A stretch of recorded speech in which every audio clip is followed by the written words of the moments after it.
મોક્ષ 25 તત્વના જ્ઞાનથી જ થાય છે. એક પરમાત્મા મુખ્ય છે, તે પરમાત્માએ 25 તત્વ બનાવેલા છે, જેમાં સંસારના બધા પદાર્થનું જ્ઞાન આવી જાય છે, જેના વડે તત્વજ્ઞાન મેળવી લેવાથી જીવ જન્મ મરણના ફેરામાંથી છૂટી જાય છે. તો પહેલાં 5 સ્થૂળભૂત, જે એક પૃથ્વી, બીજું જળ, ત્રીજું અગ્નિ, ચોથું વાયુ, પાંચમું આકાશ ને 5 સૂક્ષ્મભૂતના માત્ર. છઠ્ઠો શબ્દ જે તે સાંભળવો નથી.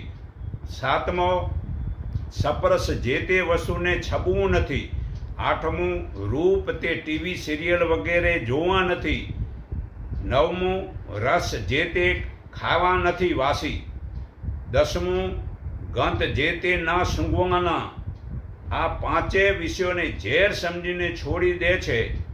તઈએ 5 કર્મ ઇન્દ્રિયો, જે 11મો હાથ, 12મો પગ, 13મો વાણી, 14મો મળદ્વાર, 5મું મૂત્રદ્વાર અને 5 જ્ઞાન ઇન્દ્રિયો, 16મું આંખ, 17મી કાન, 18મું નાક, 19મું જીભ, 20મું ચામડી અને 21મું મન, 22મો અહંકાર, 23મી બુદ્ધિ ને 24મી પ્રકૃતિ અને 25મો આત્મા.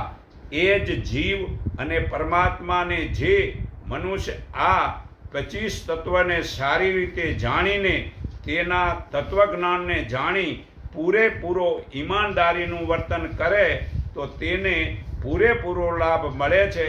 તે મનુષ્ય ચોક્કસ મોક્ષ પ્રાપ્ત કરી લે છે.